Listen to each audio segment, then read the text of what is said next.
تو یہ دو چیزوں کا تعین کیے بغیر ایکسپورٹ کی اجازت دینا تو بالکل بے معنی بنتا ہے،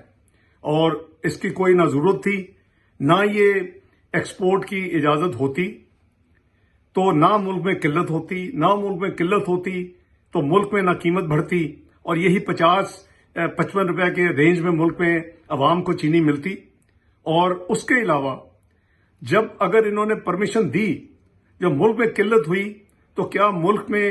کوئی ایکشن لیا گیا؟ ایک ہوتی تھی نیشنل پرائسنگ مانیٹرنگ کمیٹی، اس کا فائنانس منسٹر ہیڈ ہوتا تھا، پورے صوبے تھے، پورے محکمے تھے، وہ اس کو دیکھتے تھے کہ جی قیمتیں کدھر جا رہی ہیں، ذرا سا بھی ایرٹک ہوتا تھا تو اس کو ECC میں پھر ریفر کیا جاتا تھا اور اس پہ باقاعدہ ایکشن لیا جاتا تھا۔ تو انہوں نے نہ صرف پرمیشن دی بلکہ اس حکومت نے اس کے بعد بالکل آنکھیں بند کر لی کچھ لوگوں کو نوازنے کے لیے جنہوں نے انویسٹمنٹ کی ہوئی تھی اس پارٹی کے اوپر، یا جو ان کے کچھ اتحادی تھے، یا جو بھی وجوہات ہیں، تو انہوں نے بالکل نہ دیکھا کہ ملک میں قلت ہو رہی ہے، نہ اس وقت اگر یہ دیکھ لیتے تو فوری ایکسپورٹ پرمیشن کینسل ہو سکتی تھی، بند ہو سکتی تھی، اور نہ دیکھا کہ ملک میں قیمتیں جو ہیں وہ آسمان پہ چھو رہی ہیں۔ کس کو نہیں پتا کہ 1 روپے قیمت بڑھنے سے قریباً 5 ارب روپے جو ہے وہ عوام کو زیادہ دینے پڑتے ہیں، لیکن کسی نے پرواہ نہیں کی اور کوئی ایکشن نہیں لیا۔ ایکشن اس وقت لیا کہ جب ملک میں شور و گل ہو گیا، ہر ایک نے چیخو پکار کی، اور اس کے بعد ایکشن لیا، اور اس کو بھی اب کور اپ کرنے کی کوشش کی جا رہی ہے۔ بھئی کون سے وہ سیاسی ریزنز تھے، کون سے وہ سیاسی لوگ ہیں جنہوں نے یہ فیصلہ کروایا، کون سے وہ سیاسی لوگ ہیں جنہوں نے پنجاب گورنمنٹ کو کہا کہ آپ سبسڈی دیں، کون سے وہ سیاسی لوگ ہیں جنہوں نے چیف منسٹر پنجاب سے یہ سبسڈی دلوائی پنجاب گورنمنٹ کی فائنانس جو ڈویژن ہے اس کے انکار کرنے کے باوجود۔ یہ بالکل ایک کور اپ ہے، یہ رپورٹ ناکافی ہے، اصل جو اس میں نشاندہی ہونی چاہیے تھی وہ نہیں کی گئی، اور اس کو پھر کنفیوز کرنے کے لیے پچھلے سالوں میں چلے گئے۔ بھئی اگر ملک میں سرپلس ہے تو اس کا ایک سسٹم ہے، آپ ایکسپورٹ کی اجازت پھر دے سکتے ہیں اور پھر سبسڈی کا تعین کر سکتے ہیں۔ قوم کو بیوقوف بنانے کے لیے، قوم کو کنفیوز کرنے کے لیے، اور اس ایشو کے اوپر مٹی ڈالنے کے لیے، اور اس کو اصل کلپرٹس کو بچانے کے لیے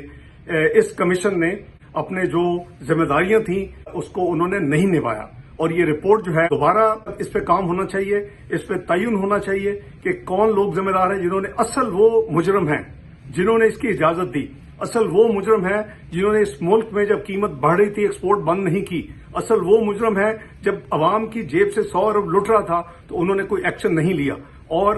ہمارے زمانے میں ایکسپورٹ ہوتی تھی، ہم نے تو کبھی نہ قیمت بڑھنے دی، اور سبسڈی جو تھی آج تک ریکارڈ موجود ہے، آپ اس کو ویریفائی کروا سکتے کسی فورنسک آڈٹ کے ذریعے، آپ کو نظر آئے گا کہ بڑی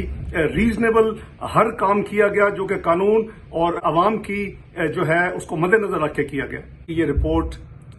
خاص مقاصد کے تحت تیار کروائی گئی ہے، اس میں خاص مقاصد کے تحت لوگوں نے کام کیا ہے،